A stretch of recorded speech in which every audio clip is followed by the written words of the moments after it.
Yeah, welcome everybody. I'm John Ray Hasty. I'm the CEO of Pathfinders, and today we're going to be having a series of panel discussions on dating, relationships, and sex.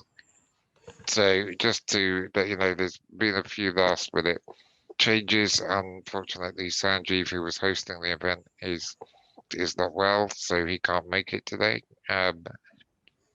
We've had to have a bit of a reorganization of some of the panels. It does mean we have a few less speakers than planned, but what that does mean is I was just going to offer if anyone wants in the audience wants to come onto the panel and also share their experience of the topics that we're talking about. So the first one's going to be dating, then relationships, and then sex.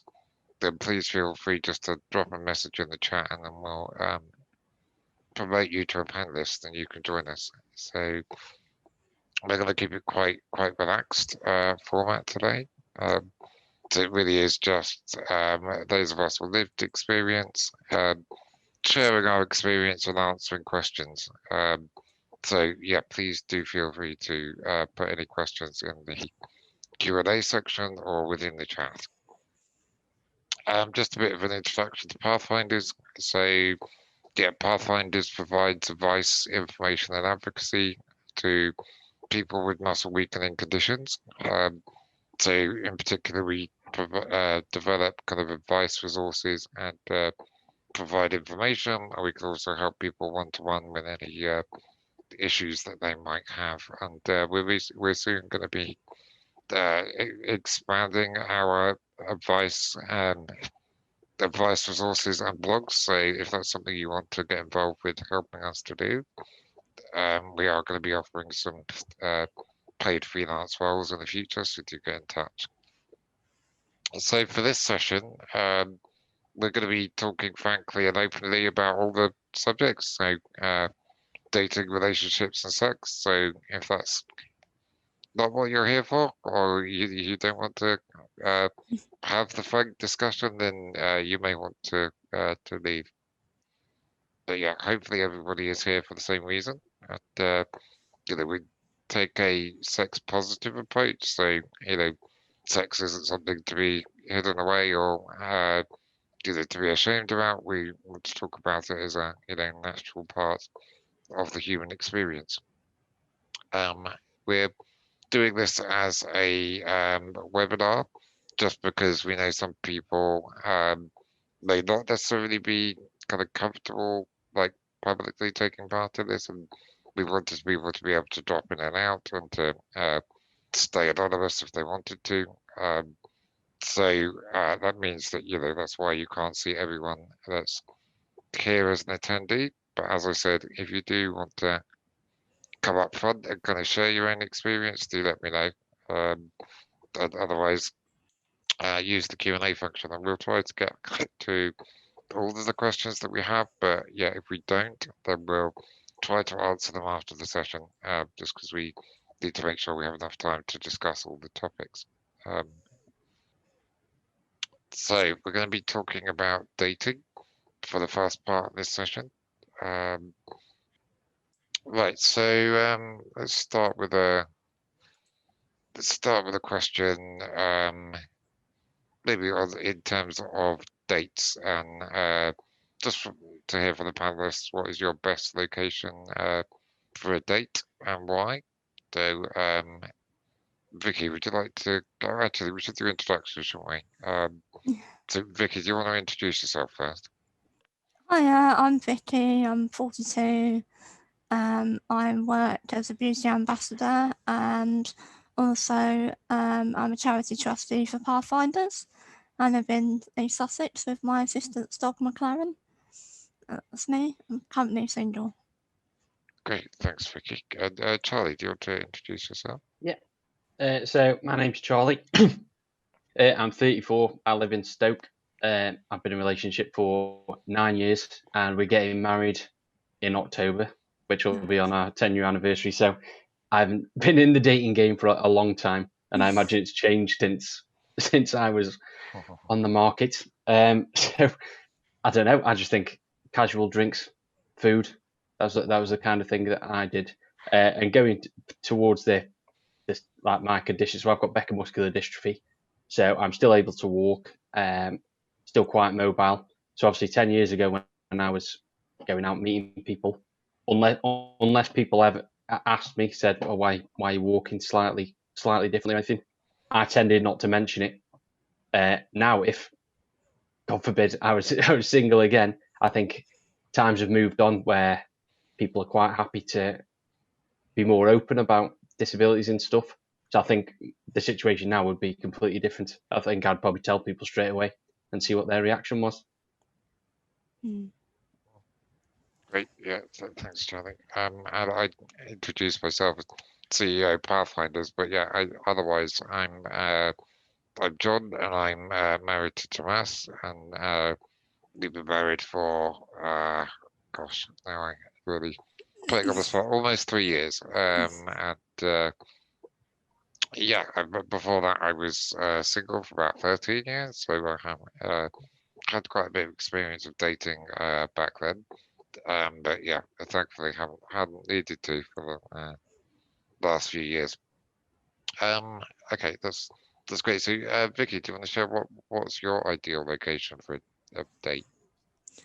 I think probably it depends how well you know the person. If it's online dating, I'd say probably maybe meet for a drink or something like that. And I obviously, for me, being in the wheelchair, I'd feel happier knowing that it's somewhere that I've been before, that's accessible, has an accessible toilet. Maybe somewhere that's not very loud as well, because I don't have a loud voice and struggle to talk over crowds and stuff. So, something like that. If I know someone better, then probably going out for a meal might be a good first date. You can kind of talk and go into like a more quiet location, I guess, so it's not so crowded and that. But again, it would be somewhere for me. It would be somewhere where I know I can get in and out. I know there's not going to be issues with not being able to get in the toilet and stuff. I can manage quite independently on my own with that sort of stuff if it's an accessible toilet generally. But yeah, just somewhere familiar really, so that I haven't got that to worry about as well. Yeah, that makes sense.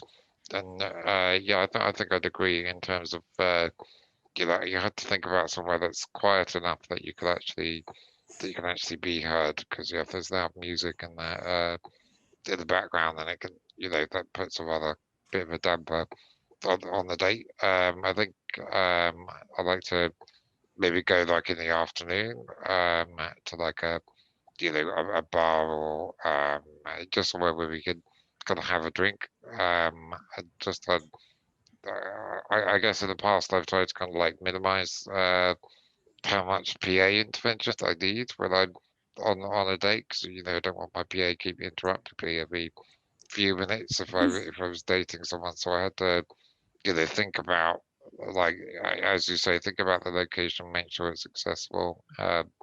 Think about where my PA would sit. So I'd usually have them like either within earshot and kind of eyesight, so that I could call them, but not necessarily so they could listen into the conversation. And yeah, I tended to avoid going out to eat, because that was I needed help to eat, so I kind of focused on just the drinks. And then I could ask whoever I was dating to give me a drink. That would seem like a nice easy introduction to like the kind of help that I needed.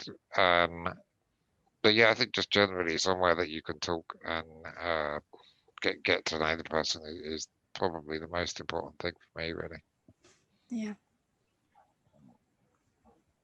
Okay. Yeah, I think I'd agree with everything that you said there. And I think me personally, I've just going anywhere really, whether it's somewhere new, always trying to find somewhere where I know it's easy for me to get around. So Yeah. somewhere without stairs or somewhere that is upstairs would be a no go really. Yeah, Yeah, definitely. definitely. And in terms of online dating, and just wanted to ask the panel of kind of your experience of that, and like what are the best apps for that? Do you have any tips for people kind of thinking about starting online dating? Yeah, I've done a lot of online dating after I got divorced, which was quite a few years back. I did go and I was mainly using Plenty of Fish, which I found had sort of like mixed results, and Match.com. I know there's quite a few other apps out there, but yeah, it's a bit of a mixed bag, really. I mean, you can get people that will be kind of like, you know, at the beginning, I didn't tend to put a picture of myself in the wheelchair up. I just put like, kind of like a portrait picture, and then, kind of wanted to get to know people first and see what they were like, and then later on, if I thought, that there was a chance of us meeting up, then I'd kind of tell them. But that kind of did have a few downsides to, being ghosted or just not getting replies and stuff after telling them. So after a while, I was just like, this isn't really working for me. So I basically put in my profile that I was in a wheelchair, and if people didn't like that, to just carry on, sort of thing. And that did kind of promote some kind of funny questions, and just asking about my disability. I had some people saying, can you still have sex? And that was sort of like the opening question, not hi, hello, how are you? It was, can you still have sex? And also I got asked things like, are you looking for a carer? And I was like, well, I'm not on Plenty of Fish. So, but yeah, there were some nice people who were genuinely interested and wanted to know a bit more and were polite about it and stuff. So yeah, real kind of mixed bag of the experience that you get from online dating. And I think from what I took from it is generally that I prefer to kind of go out with people that I know, that know me, know, that just because my legs and my breathing isn't great, that doesn't mean I can't, talk and think and I have a brain and stuff. It doesn't affect you in the ways that people think it does. Another thing that I had were people quite often just assumed I was paralysed because I was in a wheelchair. So I think there are quite a few misconceptions out there. But yeah, so that's me. That's great. Yeah, How I think about my you, Charlie? experience would be that I guess I didn't really so we're talking like 15 years ago now, probably, that, and like when I was at school and stuff, like in like MSN, if anyone's old enough to remember that talking Yeah. to people like from school and things on that, like I would tend to kind of get to know people, and then if it ever came up in conversation, I would say, but obviously a lot of people, when you're just talking online, it never comes up. But even now, people who I haven't seen for 5 years, say 5 years ago, my walking has probably deteriorated since then. Even people I know now are like, what's wrong with your leg? What have you done to your leg? And these are people I've known for 20 years. Yeah. And I don't know. Even some of my closest friends, like I wouldn't have the conversation with. I've never been confident enough to have the conversation until fairly recently. So people I was just meeting online, there was no way I was going to tell them unless I needed to, really. Which Yeah. again, like I say, if that was now, I would probably go things about differently. But it's because I'm older and wiser. Yeah, I think it does come with that, doesn't it? Because how I met John is online gaming. We used to play World of Warcraft together, and I didn't tell anyone really that I was in a wheelchair or that I had a disability for years, and it kind of only like came up in conversation where my online boyfriend at the time, said to me, "Oh, John's in a wheelchair as well. And you've got something in common." So that that kind of then sparked that conversation. That's how we got to know each other. But it's I had several online relationships through playing World of Warcraft and online gaming, and it's because you can get to know people in an online gaming situation where they get to know your personality and who you actually are, rather than there being the pressure of dating, and almost like wanting to know that there's this like acceptable person. So it's like getting to know people and then building a friendship and then maybe going on from there. And that's how I met my husband as well, my ex-husband. And so it was. I had several online relationships because of World of Warcraft. And people I still keep in contact with now. So yeah, it's another avenue, as it were. Yeah. I think one of the reasons I didn't tell people as well is I think there was kind of a fear that as soon as you tell somebody that you're in a wheelchair, you've got a disability, that your condition's going to deteriorate and stuff, that people are just going to run a mile. But I think the reality is it depends on the person, doesn't it? Because not everyone is like that. Yeah, definitely. It definitely does. I mean, some people, you can be friends with for ages, or you can chat to them on like Plenty of Fish. There were several people I chatted to for, several weeks, and we had great conversation, good banter, and flirting and all that sort of thing. And then as soon as they found out you're in a wheelchair, it completely changes their attitude. And then, that used to upset me to begin with. And then, I kind of had to harden up to it a little bit and realise that actually if they're the sort of people that aren't willing to accept your wheelchair or your disability, then they're not going to be in your life anyway. So it's fine, move on to the next person kind of thing. But you can get like this kind of what I call a "Are you okay?" attitude, where people almost like kind of like want to pat you on the head, as it were, and treat you like a child, and I'm just like, yeah, I'm fine, thanks. I've had that sometimes when when you make your disability clear and people are kind of like talking to you, particularly if you've started the conversation, then it's like they don't want to seem discriminatory, so they don't tell you they're not interested, but they're not, and so they just keep that conversation going because they want to think, oh, I'm the kind of person that would date a disabled person, and kind of like wants to try and show that, even if they may not be interested in you specifically. And I found that a bit annoying sometimes. It's like trying to figure out if is this person genuinely interested or are they just trying to be nice? And because trying to tell the difference can be quite difficult. I think it's a bit of a balance when you're trying to like decide how much to share. I was always well, I guess as I was younger, when I was younger, I didn't share quite as much, but then I think as I got older, I shared a bit more about my life, but yeah, disability in a positive light. So,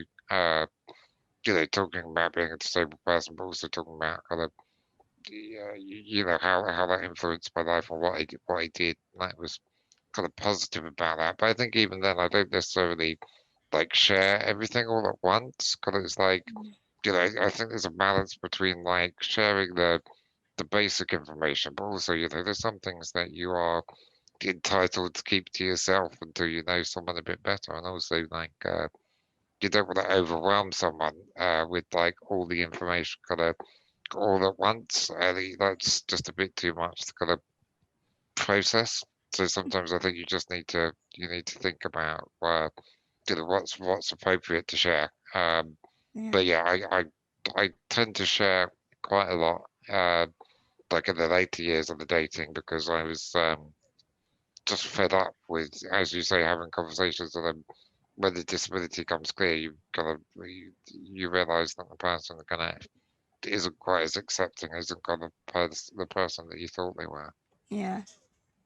It's quite hurtful, I think, as well, because you think like you're good enough to talk to for however long you've been chatting to, and everything's been fine, and they like your personality, they obviously like how you look or whatever. I mean, if you put a picture up and then suddenly it's just like it either tails off gradually or they just don't reply, and it does come across like people are looking for the perfect person online, much more than, you know, if you know someone in real life, or, you know, like when you work with people, then they see you every day, they talk to you and that sort of thing, or you go out, you know, you're regular at a local pub, you know, people know that you're kind of like what you're kind of like able to do and what you're not able to do, and you know, that you can hold a conversation, etc. But online, people just seem like they are looking for the perfect person, and sometimes disability doesn't fit into that kind of box. Here comes my Yeah, Labrador. I think what you need to remember as well is that not even able-bodied people or normal people, whatever you'd want to call them, that everyone has got something that they're not going to share. Like if people are talking online, or you're going on a date with someone, if they drink 5 pints every night when they get home from work, they're not going to tell you that on a first date. And there's always going to be stuff that people don't share with you, that further down the line is always going to come out. So I know this is all about disability, isn't it? But it's for other people as well are going to go through the same thing. How do they know that the person they're talking to is telling them everything? Because the chances are they're not going to be. Yeah, Yeah. exactly. I'm going to bring John Ashby because he said he wanted to join our panel. So here we go. Give him a second to come on. Here he is. Hi, John. guys. Hi, John. You're right. Hello. Did you do you want to introduce yourself? Hi. My name's John. I'm 38, and I have December citizen.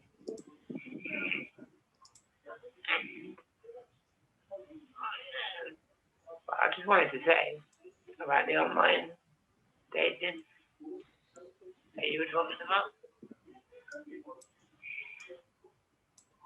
and what I used, it was a disabled dating site online,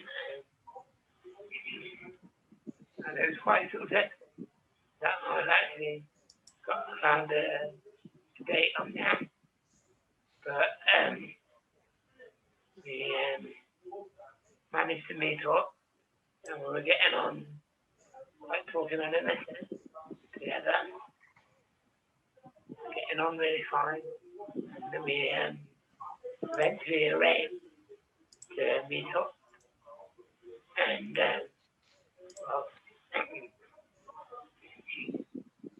we arranged to meet at a local pub, which I know is accessible, and I can get in and out of there easily. So we met up there, and we were getting on brilliantly, but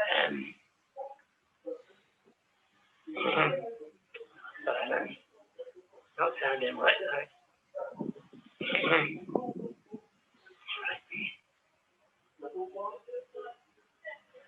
And then, well, that went really well, meeting at the compliment. So we decided that she would come back in a couple of weeks, and said she wanted to stay for the weekend. So that's what we arranged, and she did turn up as well. We had a great weekend together. And then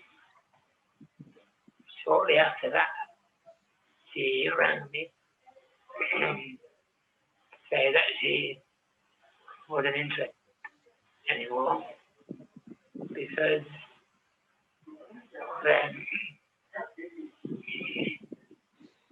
of my condition.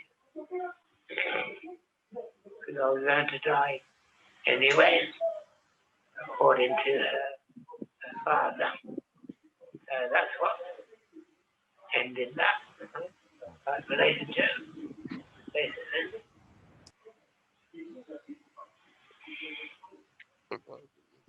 Yeah, thanks for sharing that story, John. So you said it was a disabled dating site. Was the Yeah, Was your partner disabled as well? he had cerebral palsy. Okay. Right, so it was a site for matching up disabled people with disabled couples. Yeah. Okay. Yeah. I don't know if it still exists, because it was a long time ago. Right. I mean, I can relate in some ways. So, like, I can understand the difficulties, like, family and friends maybe kind of having their own assumptions about your condition. So they, when I started dating my husband, his, his family, kind of they were obviously very worried for him and kind of like, they didn't want him to get hurt, I guess, was where they were coming from. But they basically raised the issue of the life expectancy and kind of they were just really worried about him dating me if I'm maybe wasn't going to be around for very long, just because that could like obviously cause him a lot of pain if we did start dating and then I died. But yeah, it's kind of it's really unhelpful, like kind of It doesn't help at all. assumptions. Yeah. Because we're all different, aren't we? Yeah. We all got to die at some point as well. Yeah, this is it. Exactly. Could get hit by a bus. Yeah. Anything. You know, you don't know. We don't know, do we? It's it's hard though, isn't it? It's like, especially if other people are kind of getting involved with, your potential relationship, and it's really not nice to have that end, because, in that kind of way, it's like, well, can you just let us like carry on and see what's gonna happen? But, especially at the moment, like, things are very different to how they were, like nowadays with all the advents of like ventilators and, but people being able to manage disability, like, treat it more than they were previously, and people are living longer and longer lives, so you can't rule people out living a longer life just because of the disability. It can happen at any time. Anybody, Yeah, definitely. We don't know what time we've got. No. We should make the most. Make the most of it. Yeah, definitely. So should we Yeah, and finish I think with some? someone said. Oh, sorry, sorry. go ahead. I was just going to say that happened to me as well. That one of Amy's friends said to her when we first got together, like, "He's going to be dead by the time he's 30. You know that, don't you?" Oh. And that kind of led us to have like the deep conversation about it all, really. Because before then we were just kind of, like you say, like living in the moment, really, just kind of getting on with things without not needing to have those conversations. But then someone says that, it kind of throws you under a bus, doesn't it? Where you have to think, okay, I didn't want to have this conversation, but here we go. Yeah. Yeah, I think that was for me as well. It was that the family members saying that kind of led us to have the conversation. Actually, I guess kind of it's good that we had the conversation, but you're counting on the fact that the person you're dating is kind of okay with actually starting that conversation rather than just kind of like cutting things off, Being forced into it. as was John's experience. Yeah. So I was hoping to finish on some positive stories of dating. Okay. So yeah, let's go around the panel, and can you share like your most kind of positive experience of dating and kind of how that worked for you? So Yeah, I'll go first if you Charlie, want. yeah. Yeah, so my fiance Amy, we started talking online when we were both at school, on MSN, which I mentioned before, and yeah, so that was when we were at school. We kind of drifted apart, went to uni and stuff, and then kind of got back together. So really, when you talk about dating, the first time we were dating, it was talking on MSN and stuff. And it was only when we were a bit older that we went to pubs and things like that. But yeah, and then we're getting married in 3 months. So, and like I say, her friend had said to that thing about, oh, he's gave me dead by the time he's 30 and this kind of thing. But if you find someone who isn't not bothered, but that kind of thing, it doesn't matter. Like the condition really that I've got is irrelevant. Yes, there's some things that I can't do, like the decorating and stuff she does, the cooking and stuff I do. In a normal relationship, it would probably be the other way around. But it's just what, and again, like I said, people in normal relationships where both people are able-bodied, they still have to compromise. One person will do one thing and someone will do something else. So it's just something that everyone in a relationship needs to go through. Yeah, Yeah. definitely. Yeah. Yeah, Vicky, do you want to share a positive experience of dating? Yeah, I guess I think probably like some of the online World of Warcraft dating, that turned into relationships where they didn't live anywhere near me, but they were willing to kind of travel down and meet up, and and then we'd kind of like take it from there. And I suppose when I met my husband, that was probably my most positive dating experience. And we kind of like did go out and have some dates, so we went out for meals and stuff like that. But a lot of it was just playing computer games together and stuff like that, doing stuff we both enjoyed. And I think, yeah, I like, for me, it came across to me that he didn't really care about the disability at all, and he was very willing to kind of just kind of research stuff as well, like how to like do things for me or with me, that so he was very kind of proactive with it in that respect. Inevitably it didn't work out in the end, but I was very happy with him. We had a brilliant wedding. It was one of the best days of my life, and it was a really nice experience and that. So I think the people that do accept you for who you are and aren't worried about your disability are the ones that you should go for. And I've found personally that's people that I've been friends with first, not people that I found through online dating as such. Yeah, great. John, do you want to share a positive story? And then Yeah, definitely. yeah, great. Yeah, I can share that. Well, there's a girl that I'm with now. When we first started dating, that was 4 years ago. We used to spend lots of time together, going out, picnic, things like that. And oh,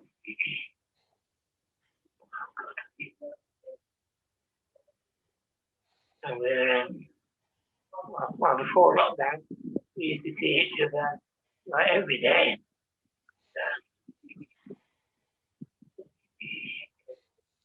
And we're planning on probably maybe getting engaged within the next year, possibly. We're talking about it.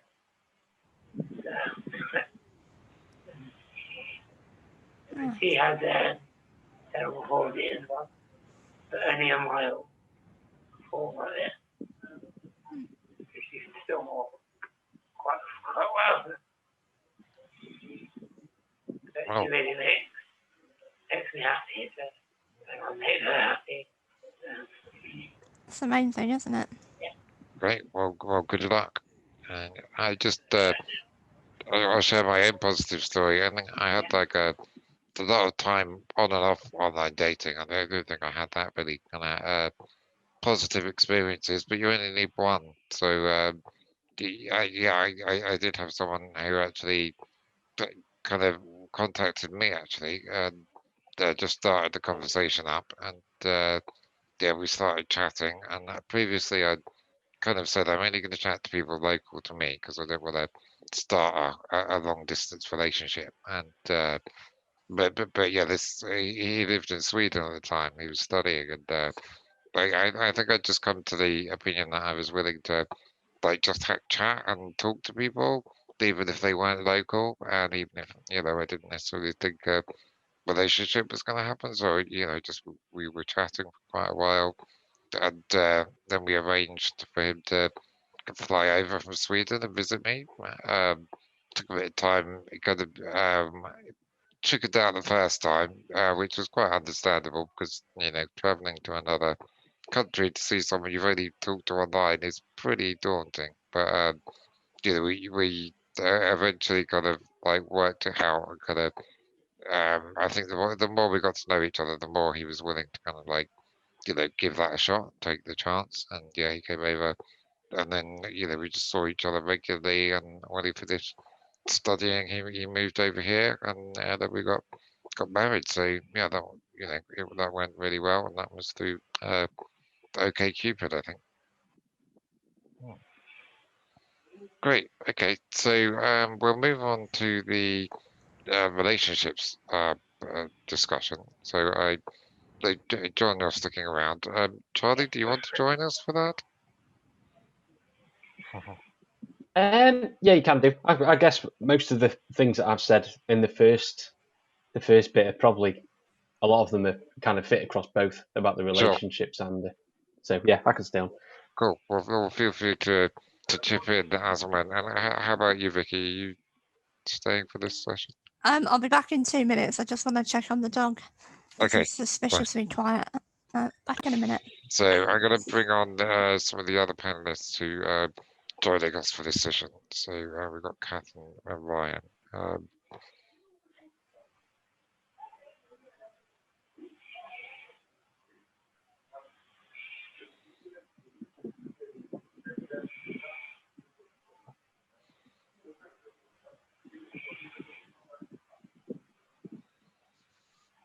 Right, and I think Fee was going to be joining us as well. I'm not sure is Fee may be here as one of the attendees, but I'm not 100% sure. So Fee, if you are here, can you please just make yourself known, and I will promote you to panelist.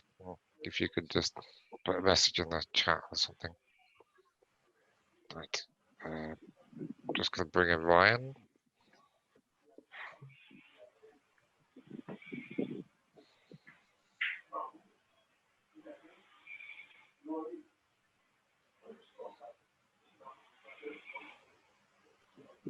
There you go. Hello. Hi. Right, so I think that's it for now. But yeah, we may have more panelists joining us as we go along. But I thought we'll just do some introductions for the people that have just joined us. So, Rosie might be waiting too. pardon? I think Rosie might be waiting to get in. Is too. she? Oh, okay. Sorry, I didn't see. There we go. Yeah, she's. Wasn't sure if you were joining together or not. Okay, here we go. Great. Okay, so yeah, Kath and Kath, do you want to introduce yourselves? Oh yeah, I thought I should probably first share that Carolyn isn't a tiny little person, that she's just sat further behind me. Well, I'm not a giant. I'm Kath, and you know me because you've seen me working for Pathfinders. And this is Carolyn, and we've been in a relationship for 16 years. You did check earlier that I remembered that, but 16 years. You want to introduce yourself? Yeah, well, I'm Kaz, or Carolyn, and yeah, Kaz's partner. That's it. Great. Very much else to share, really. No. So Ryan, do you want to introduce yourself? Yeah, I'm Ryan, I'm 28, live in Middlesbrough, and I am Rosie's boyfriend. No, I'm Rosie's fiance. Yes. You're in trouble. Good start. You are in trouble.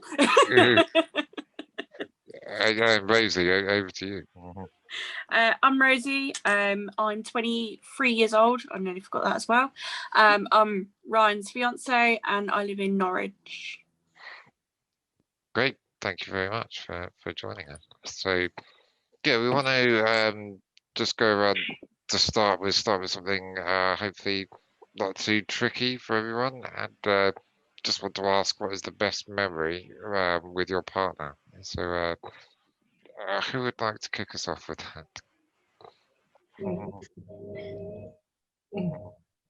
I've got a good one. Go on then. I'm happy to Go start. John. Yeah. Caroline's really funny now. I mentioned earlier, I was saying that when you were talking about dating in the previous set of panelists, that we didn't really do very much dating, but Caroline said we did. But I just remember that we always had the kids. So this is going to involve our kids as well. But I think my best memory with you is when we went on a 6-week camper van tour of Europe with Wow. kids. So that's probably the best. I think we had a great time. I'd agree. Yeah, it was amazing. We went in a converted ambulance, and the kids were, what, 4 and 8 or something at the time. And yeah, it was amazing. Amazing 6 weeks. And we were in each other's pockets for all that time, and there were very few arguments. Great. It was great. Cool. I'm just going to pick on people now, otherwise we might be here for a while. So, Ryan, do you want to share your best memory? Yeah, it was probably when I proposed last month. I went down to Norwich and it was Rosie's birthday, so we were I down thought there you for could that. say you got down on one knee then, Ryan. I couldn't do that, so I got everyone else to get down on one knee for me. After the questions, he said yes. I thought I would, when I got proposed by Ryan, I thought I was going to say no because he didn't get down on one wheel, but you know, that didn't happen. So, Probably so my. Yeah, Rosie. Go on, John. Sorry, John. I was going to say, Rosie, do you want to share yours? And then if it isn't what Ryan said, then, do we need to worry? Yeah, this is actually before we even started dating, and this was back in 2015. And it was an award show that we were at for wheelchair football. And Ryan was on the karaoke, and I was very drunk that night. And I went up to him and started to scream down the microphone in his ear. That's probably my first and favourite moment with Ryan. Okay, great, thanks. And Kaz, did you have a favourite memory as well? I think that the holiday in the ambulance was probably one of my favourite. Yeah. I think another it usually involves holidays, and another one was when we went to Florida for 10 days in 2010. That was pretty awesome. Yeah, I think I can relate to that. Mostly it has been holidays with my partner that have been the best. I think going to Barcelona the first time was really, really nice. And I think going to visit him in Stockholm was very good. That's when I proposed as well. And it was a great trip once I dealt with the ordeal of actually traveling over there, using the plane. But after that, it was great. So, Charlie, do you want to share your best memory? Yeah, so at the minute, it's probably like the various holidays. We went on to an amazing holiday last year, actually, to Greece. But yeah, hopefully the wedding is going to be the best memory. Fingers crossed. Yeah, great. And John? Yeah, my best memory was a weekend that my girlfriend and I spent together here, and we went out to an accessible restaurant. We had a nice meal together, and I met her family on that night as well, and they were so nice, supportive, and that. Yeah, that's really the best time we've had so far. And I hope that in the future, possibly next year, we'll be getting engaged. I hope that goes to plan. Great. Yeah, thanks, John. So the next question I wanted to ask, just kind of thinking about any barriers that people experience, either as a disabled person dating a non-disabled person, or as two disabled people. Is there any kind of barriers that you face in your relationship, and I just wondered how you deal with them?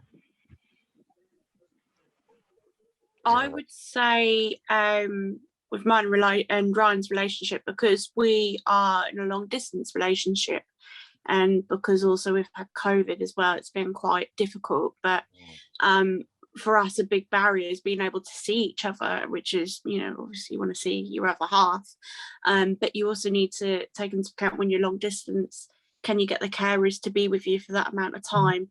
Because they need to take out maybe a Friday to a Monday, or a Monday to a Thursday out of their own time, and sometimes they won't be paid for that period of time because maybe you don't have like the care hours, for example. And the cost as well. It's not cheap to be disabled, and being able to get the accommodation to be able to fit yourself, to be able to go to these places can be quite challenging. Yeah. Thank you. How about Kath and Cass? Have you experienced any barriers, either kind of now or previously? I'm literally sat here thinking barriers. I think partly because my mum had SMA as well, so all of my life has been kind of with a wheelie in it. So I don't see having to take that extra thought of, well, is something going to be accessible, or are we going to be able to manage that? Then I don't think, it doesn't even cross my mind that actually that's not the norm. And usually, even when we do arrive at a bed and breakfast, we've been allocated a room at the top of a turret that we do manage, because I carry Kath up, right? And things like that. So I don't particularly see anything an issue, really. I've thought of loads. Oh, really? I think I was going down a different avenue to you, so I wasn't thinking of physical barriers. Okay. Because Carolyn does open my world for me physically. She does take away some of the barriers for me, so I feel very fortunate that you are strong. Okay, I'll take that. And but the barriers that I see are things like social services think it's okay because I have a partner, so they don't see the need so much for me to have so much support in a personal care assistant, because they're and agencies or anything like that think that we'll be last on the list because it's okay, I've got Carolyn. So that was one of the barriers that I was thinking of. And then the other barrier I was thinking about was that it became quite difficult when we moved in together, because I had a house with a mortgage and Carolyn had a house with a mortgage, and at the time I was on independent living fund, and they weren't keen that they thought that I had two houses, even though both had a big mortgage on, so that they had some bizarre ideas that if you lived in a house that you didn't own and you had another house, that you couldn't be on independent living funds. That caused quite a lot of trouble at the time. You ended up selling your house, didn't you? Yeah, at the time. So that caused quite a bit of an issue, that they basically, I had to sell my house, which could have been a financial support later in life, and other able-bodied people are able to do that. They can keep on their second house. So I feel that was a bit of a barrier financially. Is difficult. Yeah, I think for me, the main barrier is around like having PAs in the home, because I have a 24/7 cover. It's just it is just an extra thing to think about in terms of how well the PAs get on with your partner, particularly when there's so many of them and they're kind of like always around. So I think the way I manage that is kind of like by just having kind of like clear boundaries, make sure we have like allocated time where we're together as a couple, and the PAs know to kind of give us privacy at that point. And I think just in terms of managing relationships, I think me and Thomas have a kind of good understanding of like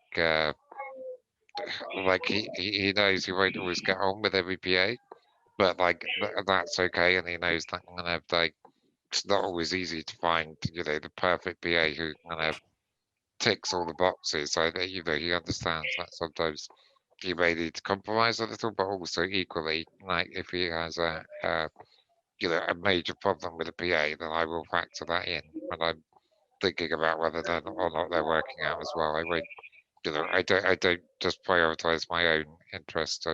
It's important that he feels comfortable in his own home with the people around him. So it's Well, got to try to find a bit of a balance with that, I think. I think I'd agree with that, John, that is something that's quite difficult. But I think, unfortunately, Caroline's quite chilled out. So we do argue about her being too chilled out sometimes in our relationship. But with regards to having PAs in the house, then that's probably a benefit that you're quite chilled out. Yeah. We have had the odd argument with them. Yeah, but And how have you managed the kind of the social services issue that you kind of mentioned earlier about the kind of expectation that your partner will provide care? Part of that's been removed because I do have part CHC funding. Right. So they're better at acknowledging a need for support, I think, what I found. So part of that has been, before I moved in with Caroline, I had 24-hour funding or approaching 24-hour funding. But now we don't.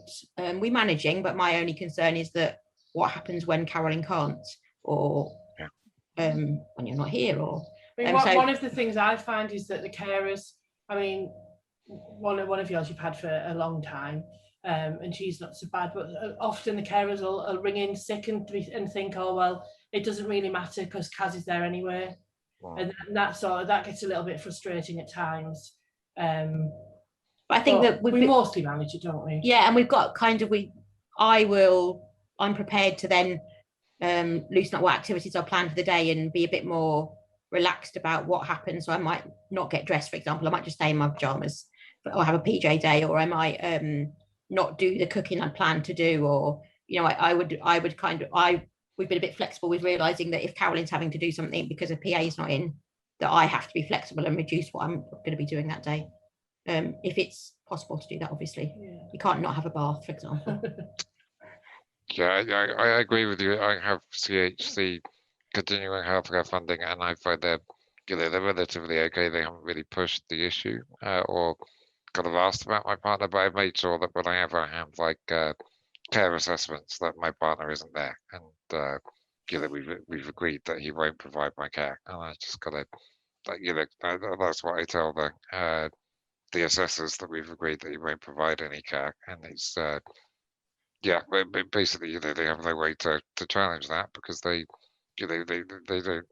can't talk to my partner. He's not on the assessment, so I kind of find that the easiest way for me to manage it. But maybe it has been easier with healthcare rather than social services. To be fair, you're not there when I have the assessment either. No, I make sure that people are out. Yeah, cool. And Charlie, is there any kind of barriers that you've experienced, either like physical barriers or like attitudes or prejudice or anything like that?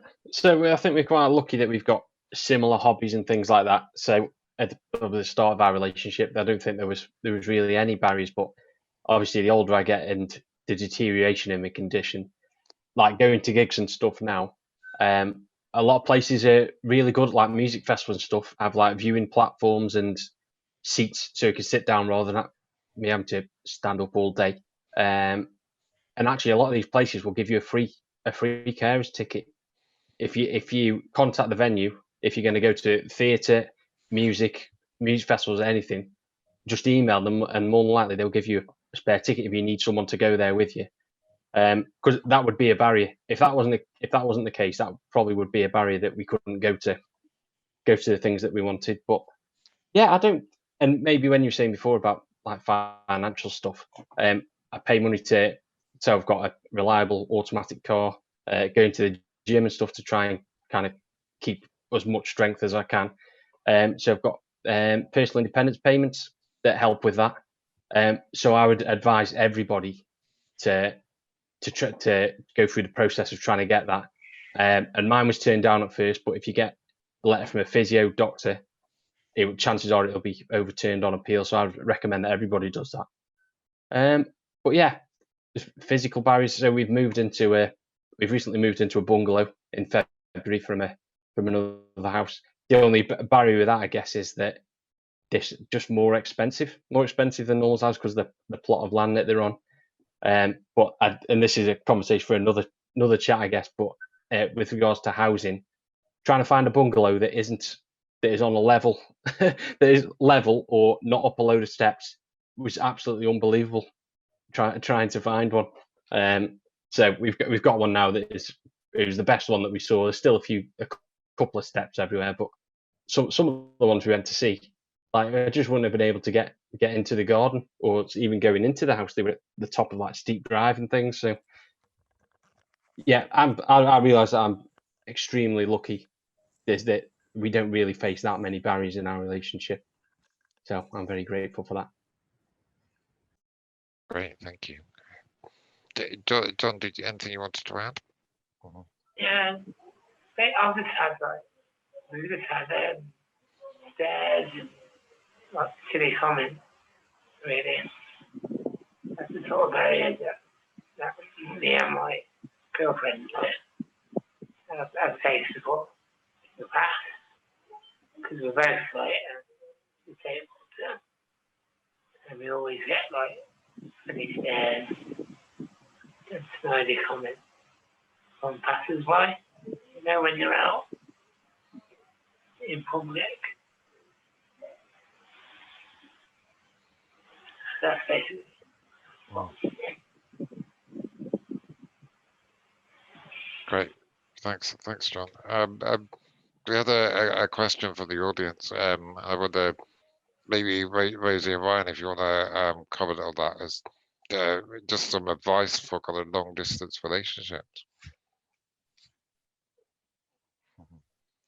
Go on, Ryan. What's your advice? You'll be very quiet. What me and Rosie do is we usually do alternate visits. So I'll visit 1 month and then she'll visit the next. But there's always an understanding there that, you know, some months we might not be able to get to one another. So I think it's just about compromising, really. Yeah, it's we try to kind of FaceTime every night and Skype call and stuff, so we can actually see each other face to face a lot. But we do like to alternate visits. Like we try and do at least 1 visit a month, wherever it be at football. Like at the weekend, he came to a match at St George's Park, and then next month I'm going up to him, and then so on. So each month we'll alternate, which works quite well for us. But like going back to like the care hours and stuff, like I'm lucky that I now have full CHC funding for my care, so I'm able to bring a carer with me. But on the other hand, Ryan's kind of in the predicament where his care isn't as well covered as mine, so we have to try and twiddle it around to be like, okay, well, we'll have this amount of time together, so then you can have care for this amount of time then the following weeks. We have to try and juggle a lot of things, but it's worth it. Yeah, great. No, that's good. Yeah, with my partner Thomas, it was for the first year we were long distance, and we were really long distance because he was in Sweden and I was in the UK, but we did still manage to arrange like for him to fly over. It wasn't just because of the difficulty of flying, it wasn't so easy for me, and also like for me to go over there was like really expensive compared to him coming over to me. So we kind of just split the cost of his flights and kind of just because it was so much easier for him to come to me. And then I think he flew over here like 5 or 6 times, and I flew over there once. So I thought it was really important that I at least make the effort once. Like, you know, I think it was a logistical challenge doing it. But I think it was, you know, really important just to show that kind of reciprocity where you can. Like, you know, even though things aren't as easy, you know, that doesn't mean you don't have to make any effort at all. So I think it's kind of important to be making that effort on both sides, really. But yeah, I think regular kind of video calls was always important. But I think just also understanding that there are other things going on in each other's lives. So like, you know, you can't always do like kind of, you know, every single day at the same time for like, you know, an extended period. Kind of, you need to give each other a little bit of space, I think, as well. I think it's quite important. John, how did you manage when you went to visit in, was it Sweden? Yeah. I'm just thinking that I know that it wasn't completely long distance, but Carolyn lived 40 minutes away when we started seeing each other. And I would use MSN every night, and I'd start really late and be tired at work. Then for weekends, I'd rock up with my mattress rolled up on the back of my chair. I'd come by train with my mattress on the back of my chair and my rucksack ready to sleep. And I'd have to sleep downstairs and use a camping toilet in the kitchen because Carolyn's house obviously wasn't set up. And I just wondered what provisions you made so that you could visit, Thomas. Yeah, I mean, that was part of the logistical challenge, as in I had to get a hotel. And, I just got a hotel near where he lived, and we stayed in the hotel room together. So, but yeah, obviously, with me and like 3 PAs and him, it really racks up the cost compared to like a cheap flight to the UK. He could stay in my spare room, so it's kind of like you do have to think about what works as a couple. Yeah, it was good. It was a really good trip for me to go over there, and I'm glad I did it. It was kind of like, you can't do that regularly, really. No. I think that's one of the things that the reason you came here was because I had the 2 kids and they were quite young at the time, so that in the same way that was the opposite for you, John, and I think logistically because of the kids, it was we kind of worked out it was easier for you to come here. Yeah. I think it's really important that you just have that communication, that discussion, and thinking about kind of what's easier for you as a couple. Yeah, I found that with I had several long distance relationships. One guy I was with was living in Devon, and so to get up to me where I am, he had to spend 10 hours on a coach because the coach didn't go, as the crow flies. It went up to London and then back down and stuff. But so I used to see him once every 3 months, but because of where he lived, it wasn't the logistics. It wasn't possible for me to go and see him. So I'd see him every so often, but every second time he came up, I would pay for his travel. And then the other long distance relationship was my ex-husband, and he came down to see me for the most part. We had a couple of times where we went up to Doncaster together, but I couldn't stay in his parents' house where he'd lived because, again, it was there was no downstairs toilet or bedroom. They did offer to put a commode in the living room for me, but I wasn't too keen on that idea. So we had to stay in a Premier Inn round the corner, or 15 minutes drive away, and went up by train. The journey itself for me was not comfortable because of like pain levels and stuff. So we only did it a couple of times, and for the most part, he came down because he could just stay in my house and everything was set up for me. But that was, he moved in within 6 months in here, so it was then we didn't have to travel, sort of thing. Yeah, we did 3 months, and then Kath moved in. Yeah. And it wasn't as simple as that, Vicky, because I moved from my house that was set up for me to an inaccessible house Yeah. with 2 young children. Yeah. That's the predicament we're in. That's where the issue of social services probably arise, because they're not quick to adapt. Well, it was a year, wasn't it? Yeah. I think, until we got through the floor lifting. So for a year, I carried Kath up and downstairs every day. Oh God. Wow. Times. Yeah. Strong. I was a lot younger and fitter then.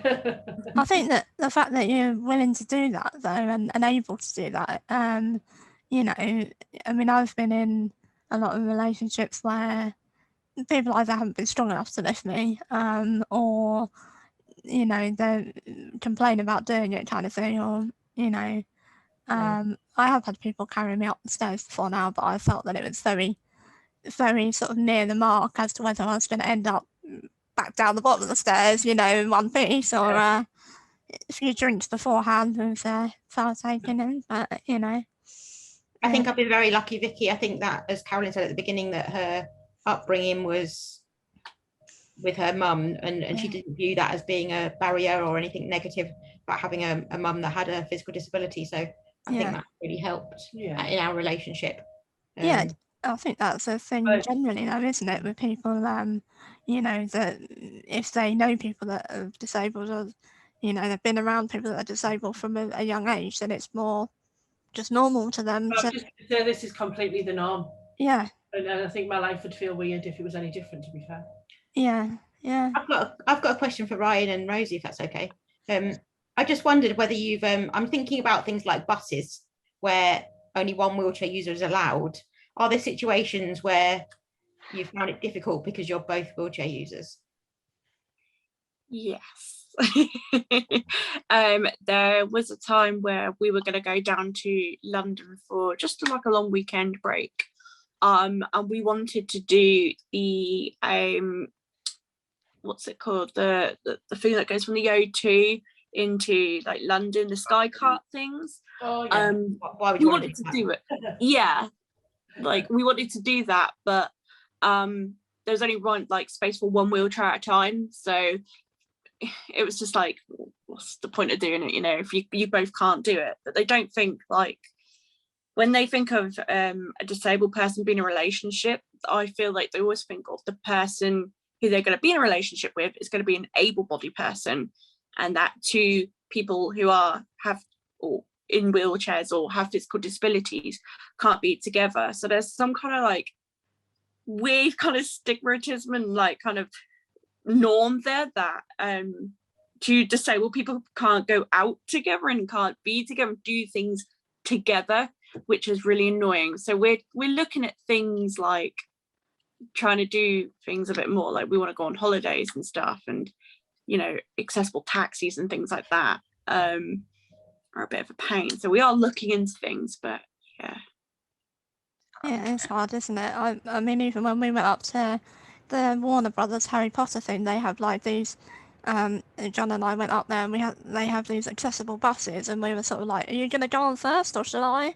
Because there wasn't enough room for both of us, and they only run once every half an hour. Yeah. You know, so it's little things like that where you can only fit one person on, because, like you say, they don't expect you to be in pairs. You know. Yeah, definitely. So I just want to finish off with one last specific question, and then we'll move on to start talking about sex. But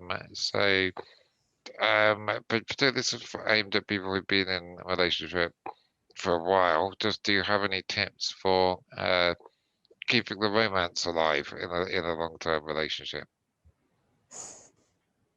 I think it's just about keeping things like doing things differently, and you know, not getting into a kind of like a routine that becomes boring, I guess. But then you guys are laughing, I can see. But yeah, like, I don't know, maybe having like date nights and stuff like that every so often, and you know, or yeah, I don't have kids, but I know people that have got kids, and they say they kind of like, and alternate, like, you know, one time someone will have a lay in and the other one will deal with the kids and all that kind of thing. But yeah, I guess just keeping things alive by adding a bit of excitement in, I guess. We were laughing, Vix, because I said romance. What's that?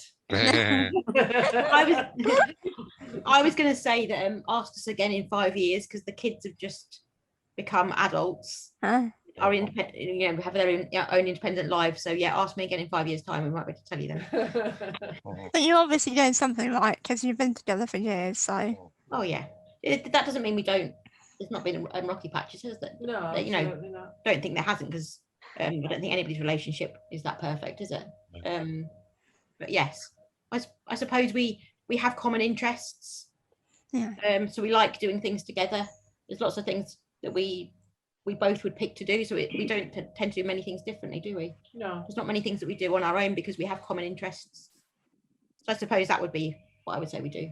Yeah. We go to gigs together, and football is power chair football. massive, isn't it? Yeah. We do that together. Yeah, I think for me, it's just continuing to kind of like push yourselves to do things like that you enjoy together and making the time for that, not kind of not letting that drop away as you kind of get more settled into a routine and kind of mixing it up a little bit as well. I mean, I certainly feel that things have changed so much. Over the last couple of years, it's been so eventful.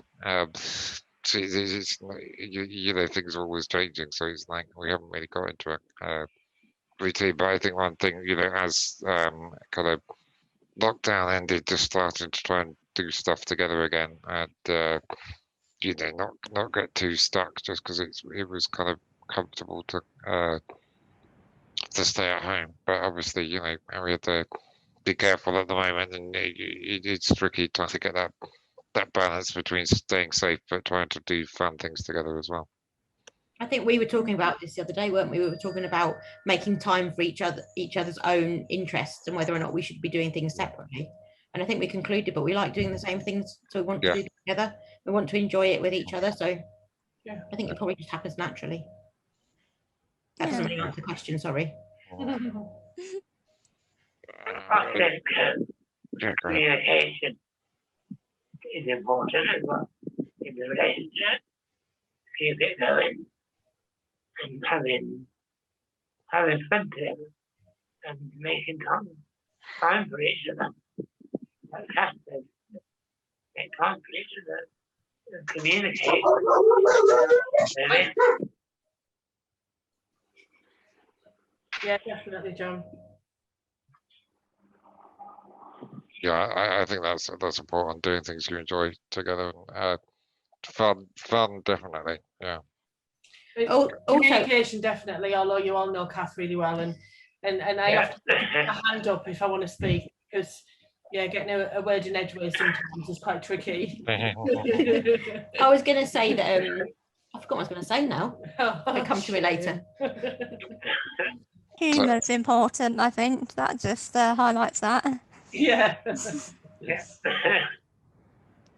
Any other comments on keeping moments alive before we move on? That's what I was going to say. I was going to say also, sometimes doing things, and Caroline's really good at doing this. I'm probably not as good. That's because you're so laid back.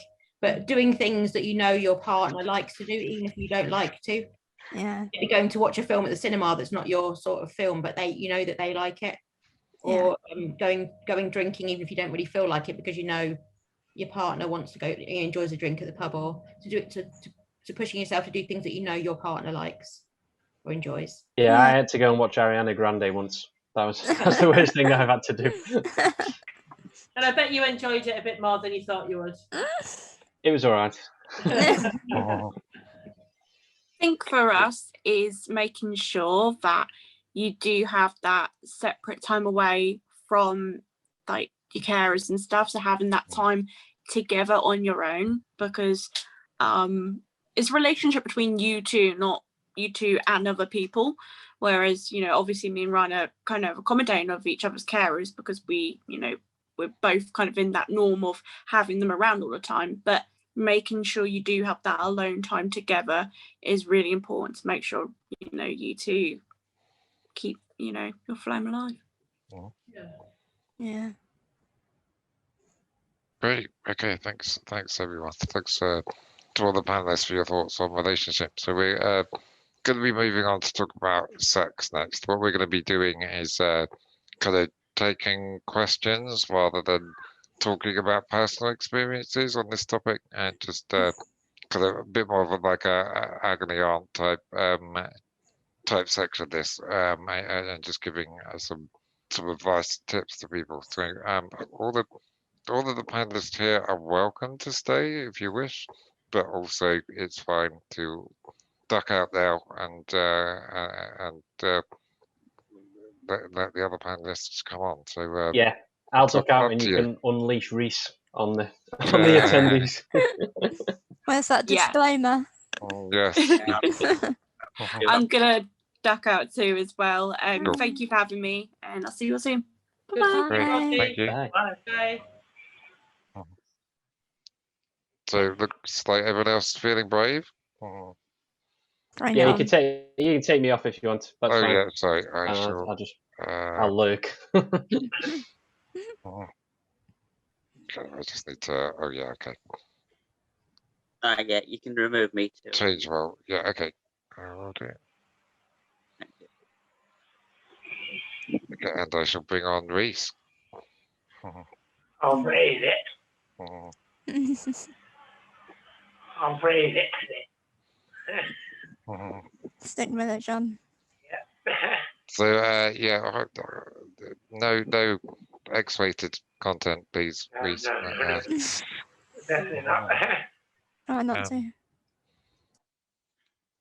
But yeah, we're going to be talking just answering some of the questions that we came up with in advance. But please, any questions, again, just put them in the chat and into the Q&A. And we already have one. That's great. Okay, cool. Just trying to move Reese to the panelists. So just give us a minute and we'll see if we can bring him in.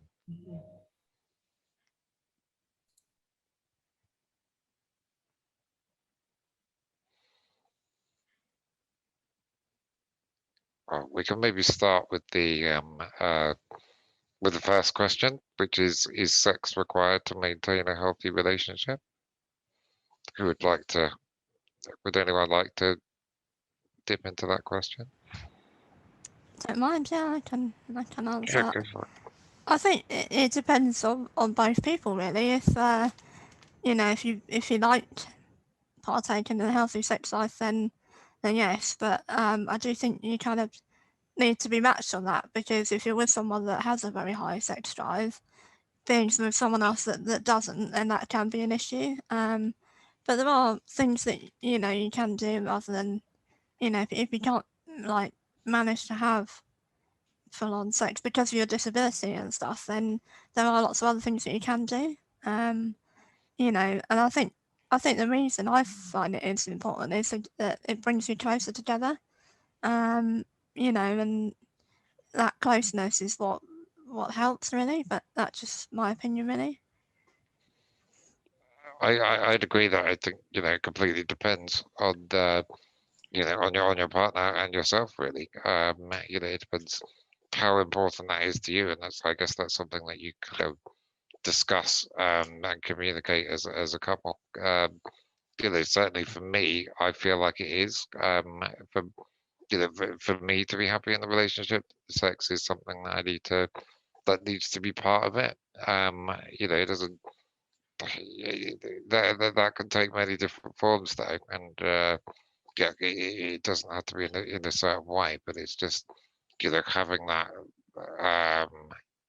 that connection, that having sex is important to me, and I think also to my partner. But I think there are other couples where they might have a different answer to that.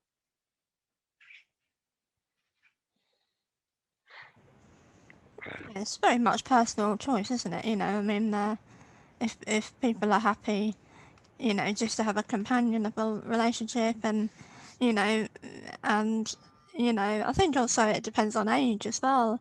Like, you know, you may find if you had a higher sex drive when you were younger, then it kind of tails off when you get older. Maybe it doesn't. You know, completely depends on the person. But you know, I think in the past I've had issues where, you know, perhaps my sex drive hasn't been the same kind of level as the people I'm dating, and then you know it can lead to like feelings of rejection and stuff. You know, but yeah, it's completely dependent on the person and the people in the relationship as to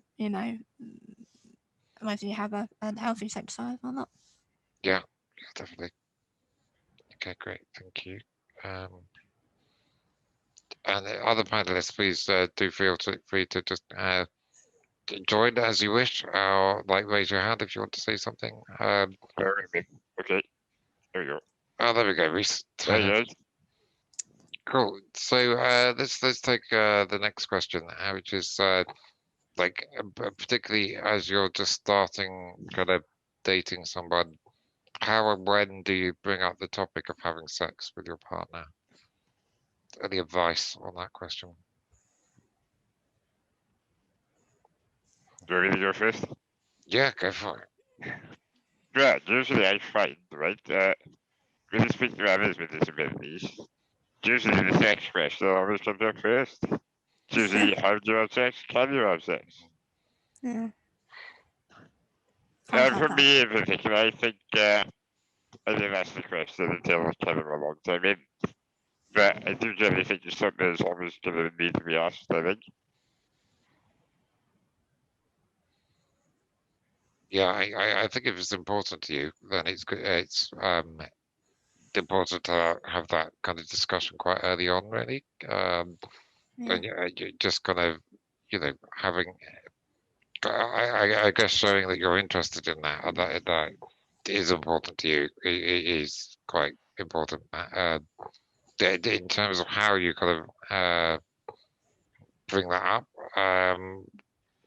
so that's a tricky one, really. I guess like when you're online dating, it just kind of it's easy to to talk about that. And maybe I don't know. Maybe you talk about your kind of your partner, and kind of what you're interested in, perhaps. Kath and Kaz, you hand up. I was just going to say, I think that it depends how experienced or inexperienced each of you are. So often there may be one side of the relationship that takes the lead. That might be taken away from you. The question might not come up if you have somebody that's quite experienced sexually as your partner. Yeah, that's true. Yeah, definitely. Probably easier as well to do that, to have someone to lead and take the lead. I think as well when you've got a disability, or I found at least that my partners have kind of taken the lead for me, because obviously there are some things I can't do, some positions and things like that. Then they kind of, it's a general theme of not wanting to hurt me as well. Because of being in awkward positions and stuff. And you kind of have to reassure them that that's okay. I think just being open with someone about what you can and can't do. Online dating, like I said earlier, that question seems to come up, like Reece said, pretty much straight away. Sometimes before they even say hi, hello, it's can you have sex? And it's like, whoa, not with you. I think it's about confidence, firstly, maybe. So for me, it's get to know your partner first. And then you get to those questions, you need to maybe introduce it gently, particularly from a man's point of view, I wouldn't just go straight in and go right to, how do you do this? It's more of a case of what's comfortable for you, what can you do, your physical abilities, and stuff like that, you know what I mean? And, I think maybe, I don't know, but from a female point of view, maybe there's a bit more fear there, I don't know. Just seems to be a man's reality is just sex question. Maybe it's easier for us. I don't know. What do you think about that? What was that? Sorry, I didn't hear that last bit. So what I mean is, from a female point of view, with a disability, would you say it's more difficult for you or what? Just from my point of view, it's a natural thing, maybe. I think I was chatting to a guy that was in a wheelchair, and he was disabled on one of the online dating sites, and I was like, I'm in a wheelchair as well. And then, he was like, well, can you do this? Can you do that? And I was quite happy to kind of had that conversation, but it basically just all went straight away to sex. And that I'd put on my dating thing profile that I was looking for a relationship, and so for someone to kind of straight away go into, what you can and can't do, I don't know, it kind of felt a bit rude that they were just, jumping in, assuming that I was going to have sex with them, and then wanting to really discuss it in detail. So I felt like, it's like, well, let's go out for a drink first, sort of thing, because it doesn't automatically mean because you're talking to someone online that you want to have sex with them. That's with regard to having sex and stuff. I think I think it comes across to me that it's probably easier being disabled as a female than it would be being a male. I don't know. Maybe. I know with people I've spoken to in the past, there's can be the assumption that, you know, things don't work down there. But then I've had that as a female as well, you know, the assumption that, you know, things don't work and you're just going to lay there sort of thing. It's like, no. Well, you are right about that. There's always a question that comes in. Does it work? Can you get a hard on? Like, so usually, because most of racial conditions, right, their effects on it, really. But I can see, maybe, yeah, I would say it is easier for the women. And then it seems that maybe able-bodied men are less self-conscious in the sense of, so they would date a girl in wheelchair because, so I feel from my point of view, from an able-bodied, so from interacting with able-bodied women, it's more about just very superficial, you know? Especially in my younger days, like. Yeah, I think that's right. Like, I have had several people say to me they like the idea of dating someone in a wheelchair or someone with a disability. And I was like, okay. And that, you know, they kind of liked the fact that, you know, in a, I don't know, maybe because they think of you as being like someone they can just do whatever they want to, maybe. And it's, you know, it's just like, well, see what happens kind of thing, but it's not necessarily the case. It's not necessarily the case you're just going to sit there and do whatever they want, as it were. No. I mean, I think I think I'm quite open-minded, but yeah, I think what's important is that you understand kind of what people's reasonings are for that, and kind of understand where that's coming from. You know, is it coming from a kind of like controlling, manipulative kind of idea of that they're going to have more power in the relationship, or is it just coming from a kind of I don't know, for something else, like maybe they're attracted by the kind of different nature of your experience, or maybe they're just gonna you know, who can really explain human attraction sometimes, but I think it's kind of like whether or not there's any kind of like sinister undertones in kind of that kind of thinking, or whether it's you know, just a genuine kind of, you know, feature of human attraction. I don't know. I think the people that I was talking about are people I've known for a while anyway. Like I've known them for several years before that conversation has kind of come up. So, you know, you kind of get a feel for people and whether they're, you know, like an axe murderer or whatever. But, you know, I think with like online dating and stuff, you do have to be careful. I know because I don't have PAs with me all the time. When I've had dates and stuff, or met people from online dating, then you do need to look into like whether you're being safe, and not just for disabled people. Obviously, my friend and I was there's a period of being single where I was dating, and so were a couple of my friends. So all three of us were kind of dating and on the apps at the same time, and you know, we would kind of, a couple of us would have this system where if we were going on a date or meeting someone, that when they'd arrived, we would text the other one to let them let our friend know that we were, you know, safe and alive, kind of thing. Because you just don't know, really.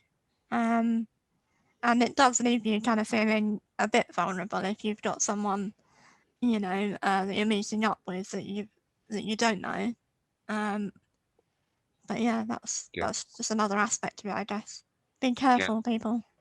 So I just wanted to take another question that we had in advance of the session, and that was basically someone says having sex takes a bit of preparation and organization. How can I do this while still keeping the romance with my partner? So does anyone have any advice on that? That's a really difficult one. That is really, I mean, because for us, there's so much preparation involved. I guess it can take the romance away, maybe. But I think from my point of view, right, when I ran able-bodied partners, they've done the preparation for me.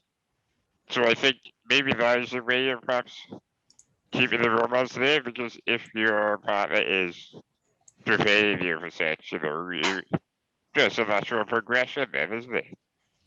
I mean, my situation currently is I'm with someone exactly in the same position as me. So that's really it would get difficult, I guess. But I think if you get a third party that's more than happy to be involved, maybe you can keep the romance there. I think right now. I think for me, it's just kind of, I guess it's trying to do whatever preparation and organization you can first, make sure everything's ready and to hand, so that when you're actually ready, that there's not too much kind of other things that need to be done or that need to get in the way. And I think it's all really about communication, to be honest, and being able to kind of like communicate what you need. But maybe they're having that conversation before that you're actually having sex, rather than kind of like when you're trying to be romantic and kind of sexual, and then you just have to stop because you have to like talk about how you need to be moved or something. Like I don't think if you do that in advance, then it means that can be a bit more like natural. You don't have to kind of keep interrupting, dealing with having to explain things. But I think it's generally just you need a partner that's kind of willing to be flexible, understanding, and kind of recognizing what you need and just figuring it out between yourselves, really. I think Kaz has just said to me that it's all in the foreplay, and I think when Mhm. it's different when you're in a long-term relationship, because when you're in a long-term relationship, you know what each other likes, and you Yeah. can build the preparing, build that into getting ready. So the foreplay can be part of that. It's probably a bit more difficult when you don't know them so well, but in a long-term relationship, it's much easier to do that. Yeah. Yeah, definitely. I agree with that. So what was that, John? I didn't get that. Yeah, I agree with that. That's what I was Yeah. gonna Okay. to say. Okay. And the next question, kind of on a similar theme. So I need some help from my PAs, so that I'm prepared to have sex with my partner. So how do I address the subject with my PAs? Any thoughts, Reese? I don't know. Maybe you have some thoughts on that. I think in our case, we are going to actually be a right about things. I mean, if you want something done, then you kind of got to try and pluck up some courage and just ask. To be realism, and usually our PAs are key to that. I think it depends on the relationship you have with the PA, maybe. If you're open enough, I think maybe it would help to bring up the topic quite often. I mean, not often as in, when it comes to the conversation, just say, look, if I was to do this, would you be able to help me, And you should never be afraid. But I think it depends on the rapport you have, maybe with the PA. Yeah. Yeah. Definitely. Kath? I was going to add, Reese, that I think that's if you're thinking about that in advance in your interviews of your PAs, particularly if you employ them yourself, that's one of the questions that I always used to ask, something along the lines of, if I was to bring somebody back and wanted to have sex, what would you think, or what would your thoughts be? So quite an open question at interview, just to find out what their thoughts are and how they felt, whether they felt comfortable in supporting. Yeah. I think you're right to maybe get the awkward question out the way first. Give those awkward questions, because I mean, sure, as PAs, they're going to be a part of your life, and sex is a part of everyone's life. So I think, but I think generally most people will be all right with that. They respect your honesty, right? Yeah, Yeah. I think that's a really good idea to kind of test the waters when you're doing interviews for PAs. I think kind of the conversation can feel awkward, but it is important to have it. And I think it's picking the right time for the conversation as well. Not when you're in the middle of your PA helping you with something, but as just having a separate conversation with them, then explaining what you need. I think maybe reassuring the PA is quite important as well. So being clear about what for yourself first, knowing kind of what you can ask and what you can't. So PAs can't be involved in the actual like sexual act itself. Uh, in terms of things like getting you in position, getting you prepared, helping clean up afterwards. That those are things that they can potentially support with if you need it. But I think it's about identifying the PAs themselves that kind of that you think of or like to support you with. I mean, ideally, in an ideal world, all of your PAs would be equally kind of willing to support you with everything, but sometimes that just isn't the case. So they kind of just being mindful of how they might feel as well, and just trying to have that conversation really, just explaining what you need and how that would work really. Okay. So one of the questions we had was for couples who are both wheelchair users and cannot independently transfer, is there any kind of tips for how to manage sex in those situations? Don't know if does anyone have any experience, not necessarily experience they want to share, but any advice that they want to give in that situation? That one is, I should have just think of nightmare really in it. So this is maybe one of the problems I go to face with my current partner, but so what I'm thinking, right, in my head is maybe a sex worker has to be involved there. You need a third party to help with that with you. You need, or maybe a friend that knows you extremely well, It has to be something that you and your partner would discuss. And basically, you need to try and find a third party in that respect. I think that, I think somebody, maybe a sex worker can come into play with it. I mean, because you need someone to physically move you with you. And I mean, I haven't tried it myself, but maybe it is a thought for the future, maybe. Yeah. So certainly one potential option. Kath, did you want to come in? I was just going to say it depends how physically affected you are. Yeah. And you can probably see in the ceiling there's a hoist there. I think some able-bodied people will be quite grateful to have a hoist as part of their bedroom equipment. So there's a possibility that some, depending on your level of physical impairment, that there are aids that may be able to be used. Yeah. Yeah.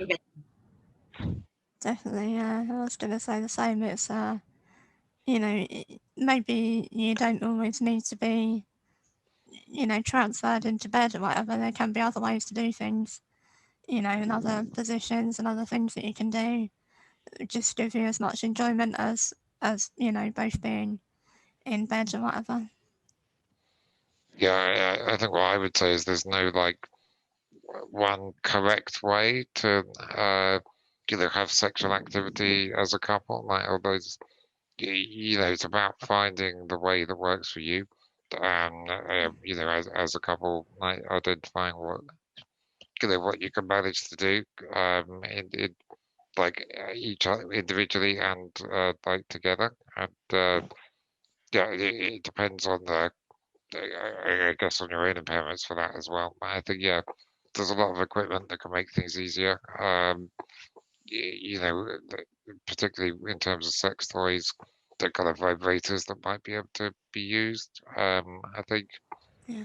Also, I think it comes back to again with PAs who might be able to help positioning and kind of like clean up and kind of make sure you have that conversation really, and that can kind of make things easier to maybe be able to do things in a wheelchair, or maybe it's about getting something like a double profiling bed so that you can both lay down together and interact, and maybe you need like BAs to help position you in a position where you can then interact as a couple. So yeah, it's kind of, I think it's just about having that conversation and kind of identifying that there's no one right answer to how to have sex, and just figuring out what works for yourselves as a couple, really. I think what I'm saying about that situation is you should accept that as a unique opportunity to experiment. I mean, experimentation is a great thing sexually, and there are a lot of mind couples have been married for years, the family stuff. We can remember in this situation, we can mess around this. I mean, we really can, and we have to experiment, because how else are we going to find out how we're going to do it? I think that maybe researching sex toys and things like that will help in that situation. And obviously it comes down to the physical abilities, doesn't it? The way you can do what you can't do, like. Yeah, definitely. I think it's all about experimenting and finding out what works for you both and what's easier. Yeah, I think it's all about talking together. Communication, yeah, definitely. Yeah. Mhm. Okay, and another question we've had is around privacy, and what can I do to get privacy with my partner when I depend on PAs and family as well for my care? So does anyone have any advice on that? I guess it might be harder as well if you're living in the family home as well, still with your parents, and how you can get that privacy. So anyone have any advice for that? Go away from the home and rent a hotel. Yeah. That's you know. I was thinking when you've got kids, then you have to deal with that anyway. Yeah. Where there's a will, there's a way. I think. I think having your bedroom as a zone that your PAs understand, they just don't walk straight into. Yeah. Yeah. Quiet, or they understand that they stay away from there unless you ask them to come in. Yeah, just not. Okay, just to walk into your bedroom, just to stay away unless unless they're given specific instructions to enter. Yeah, definitely. Yeah. And the same for, I know it's more difficult, but the same for living in your parents' home. Yeah. Yeah, like private time with my girlfriend in my room. And they don't come in. They knock on the door and things like that. So I find that out. Yeah, no. Yeah, I agree. I think for me, I have when the door's shut in my room, the PAs know that they have to knock, and it's not just a case of knock and then enter. It's knock and wait before you enter. But generally, I the door's shut when we want privacy. That doesn't always mean that we're having sex. Sometimes it just means we want privacy. Yeah. I have it's basically a baby monitor that I use overnight when I'm sleeping, so I can call my PAs. But yeah, make sure that has to get turned off when I'm kind of in my room. Make sure always have to make sure I'm pretty hot on that, making sure it's turned off. No, exactly.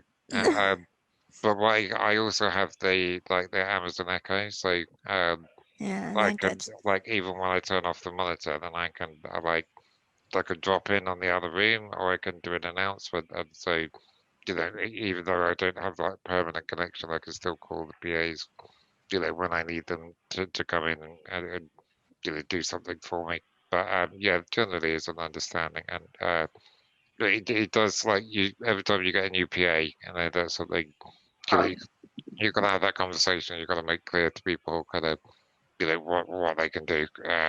But I haven't had anyone walk in on me yet, but I think if they did, then that's a quick way to learn as well. Oh my god, I've been told by so many PAs. It's happened to me 4 times. 4 times on the job. Tell me about it, guys. Like, what's going on here? Nothing. What's it like lately? Was it the same person though, all 4 times? No, 4 different people, No. unfortunately. The Carolyn, thing is, like, girls always want to have you address that once you're out, doesn't it? So usually you make a joke about it. I think Yeah. humor is very important when it comes to that. Humor is very important sexually, I think. So, yeah, really, you can just treat it with a certain really. I would say prepare beforehand. Either your PA lives with you. If they do, maybe I'll let them stay in a separate room. But my situation, my PAs don't. So what I would say is maybe a picture I would organize better. Maybe. Send them out first. So just make sure like don't come in until say give me 2 hours or something, come back later, That sort of thing, like. Yeah. I was Carolyn and I were just saying that if you have a PA who has teenagers, that they will be used to knocking before entering a room. Yeah. That was probably a good tip, depending on the age of your PAs and the situation they have it outside of their work. Yeah. That's a good point. Definitely. Knock and wait. Yeah. Yeah. So the final question was about equipment, but I think we may have answered that already. Is there? I just wanted to throw that out there in case there was anything we missed. Was there any thing in terms of equipment that can make it easier for a wheelchair user to have sex? Anything that we haven't mentioned?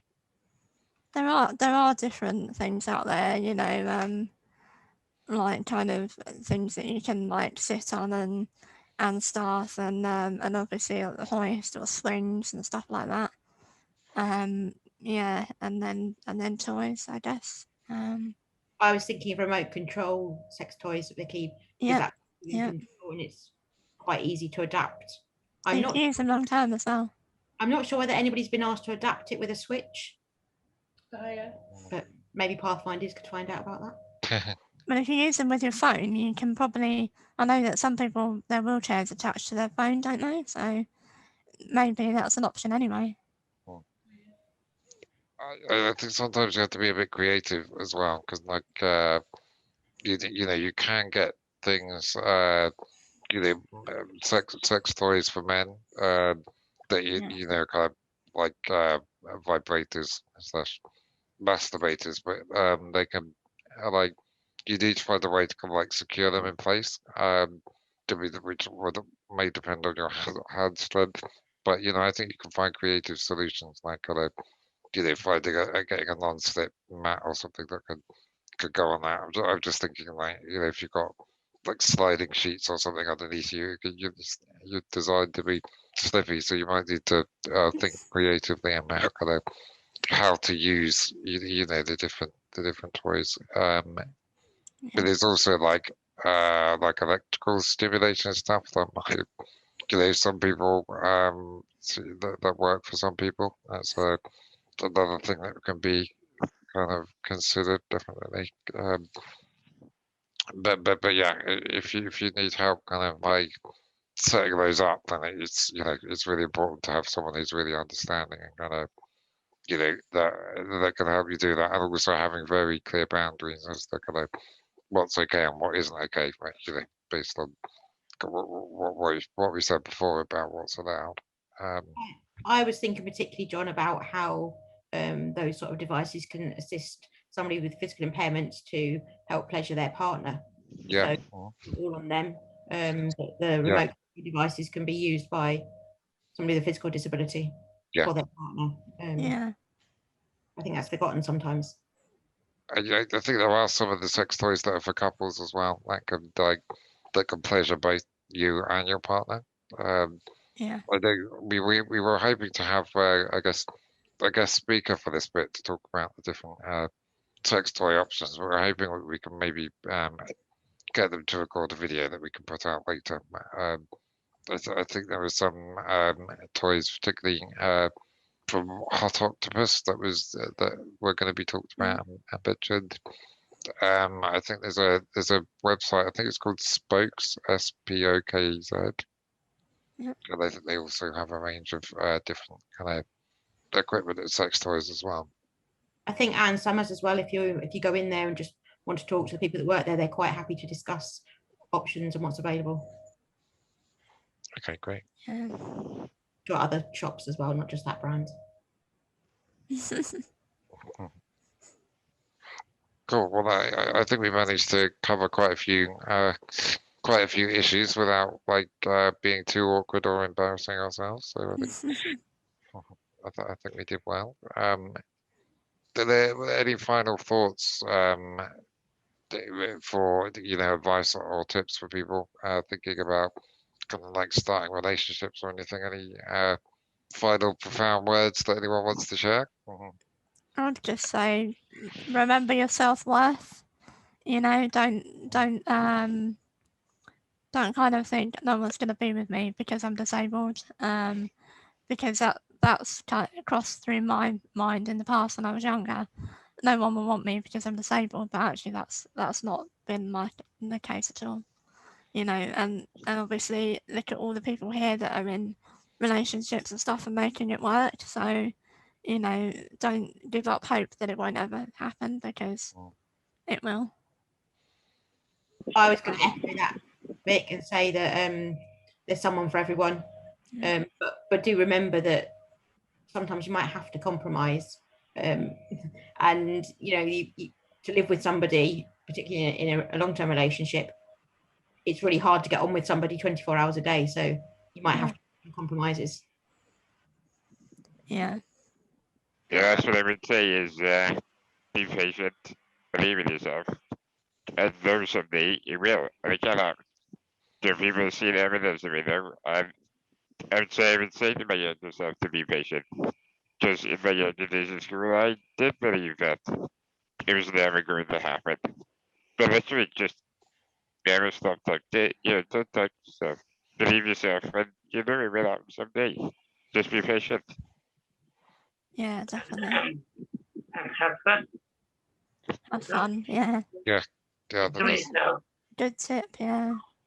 that's really important. Don't be afraid to just just have conversations and flirt with people, and don't necessarily expect that everything has to lead to a relationship. Just kind of relax and kind of enjoy it. I think the more desperate you are, the harder it can often be to kind of make any progress. As the Charlie, who was one of the panelists earlier, says, be yourself and don't change for anyone. So I think there's probably a bit of balance there between maintaining your self-worth and kind of not changing who you are fundamentally as a person, but also being willing to compromise as part of a relationship. And it's finding that balance, I think, is important. I would also echo what people have said around kind of being patient. I was single for 13 years before I met my husband, and it was difficult. There were times when I did give up hope, but then there were times when I got back into it and kind of wanted to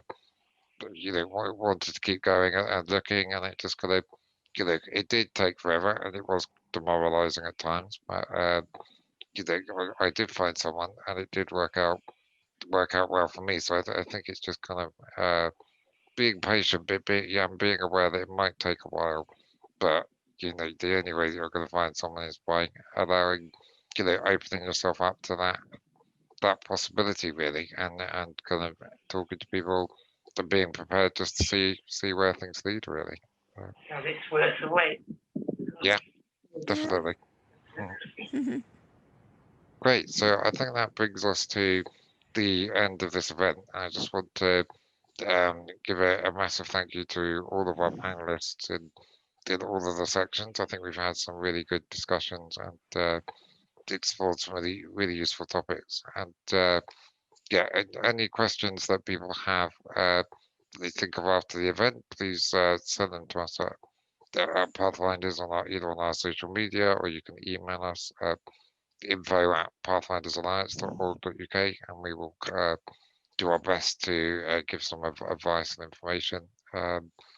And yeah, thanks everybody for coming along, and we will be editing this probably over the next month and putting this out on YouTube, just the recorded version of the webinar, so people can watch it later date. So yeah, thanks everybody, and yeah, have a good rest of the day. Thank you. Yeah, guys.